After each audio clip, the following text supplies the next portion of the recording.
Today's message is why Genesis matters.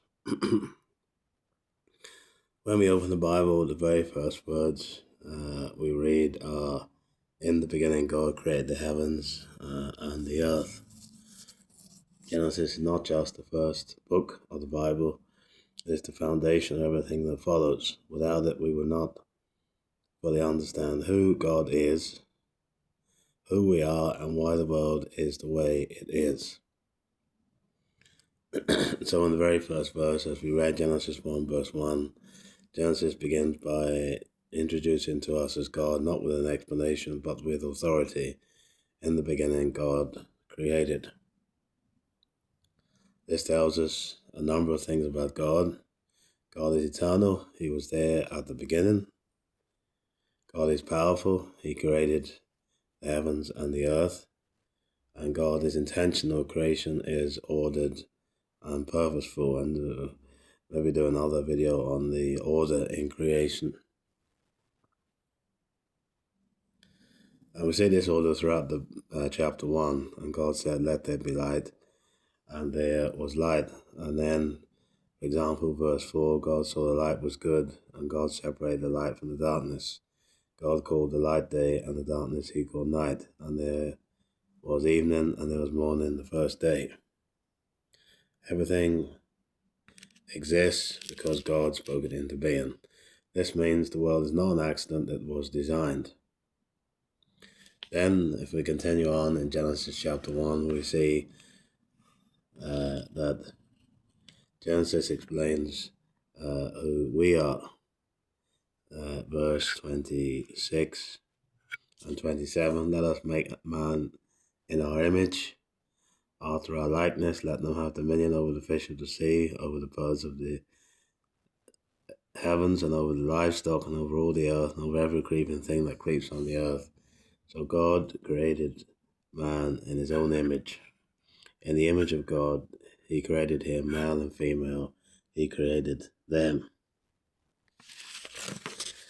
So here we learn that every human being has value, purpose, and identity. Humans are not random, they are made in the image of God. And then, of course, if we go further into the book of Genesis, over to chapter 2, we'll see that God's design for human relationships.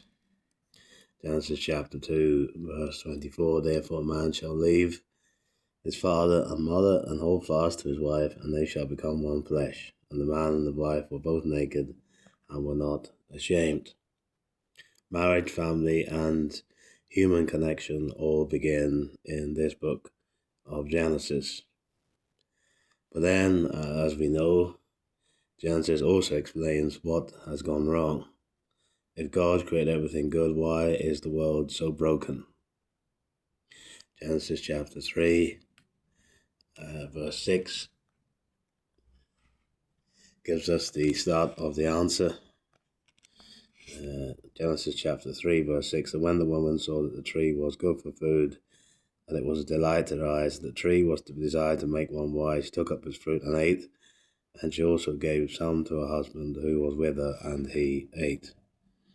Here we see that sin entered the world through disobedience. And of course, the result, as we get in chapter 3, verse 7, "Then the eyes of them both were opened, and they knew they were naked, and they sewed fig leaves together and made themselves loincloths."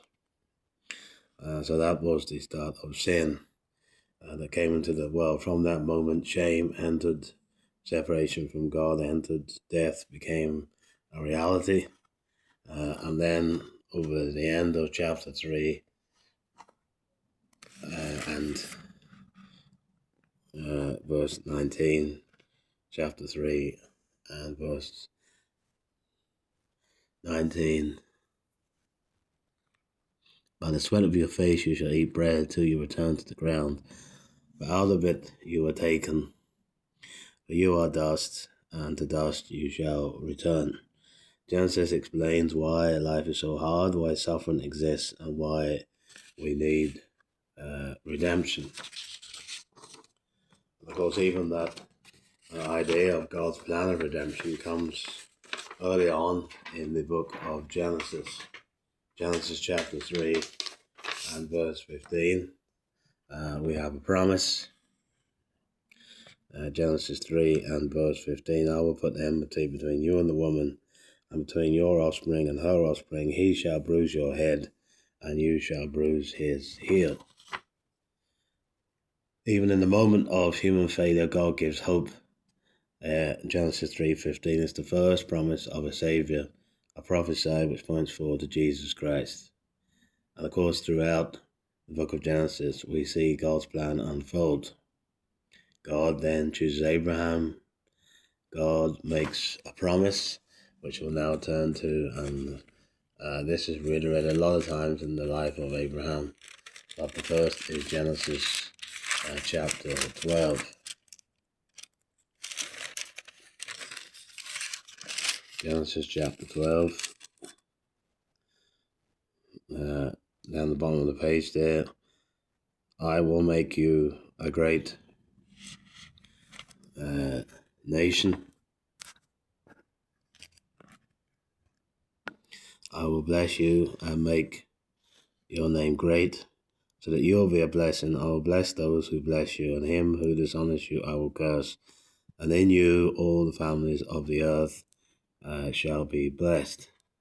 Of course, this is a promise and also a prophecy. The promise ultimately points to Christ, through whom salvation will come to all nations. And we know this from the New Testament. But Genesis also shows God's faithfulness. Genesis is full of real people with real struggles. For example, in this chapter, Genesis 12 verse 10, Abraham goes down to Egypt because there was a famine. And then, of course, when they're under pressure, Abraham gives in and says a half-truth. Abraham doubted, and you go through the book and you'll see chapter 14, chapter 15, 16. Jacob deceived. Remember, you'll see that through the book. Joseph suffered, yet God remained faithful. And remember the very last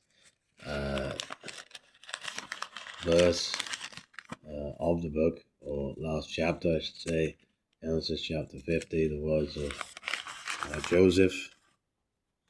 Genesis 50:20.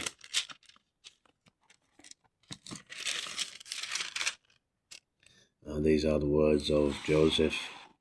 Genesis chapter 50, verse 20. As for you, you meant evil against me, but God meant it for good, to bring about that many people should be kept alive as they are today. Think of Joseph's words at the end of the book here, and this reminds us that God is always at work. Even in difficult circumstances, his purposes will prevail. And so, in conclusion, why Genesis matters.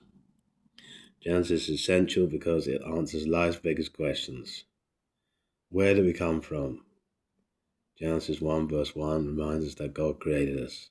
Who are we? We are made in God's image. Genesis chapter 1 verse 27. Why is the world broken? Because sin entered. Genesis 3 verse 6. Is there hope? A Saviour is promised. Genesis 3:15. And can we trust God?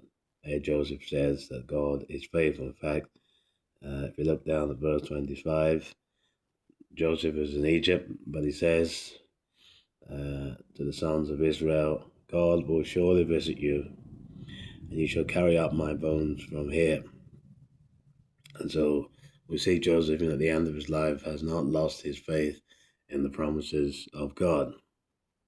And so if we lose Genesis, we lose our understanding of the entire Bible, and sometimes even of life. If we stand on Genesis, we understand God's power, God's purpose, and God's plan. So as we go through the book of Genesis, don't see it as just history, which it is. See it as your story beginning with God. In the beginning, God created the heavens and the earth, and that same God is still at work today. Thank you for listening.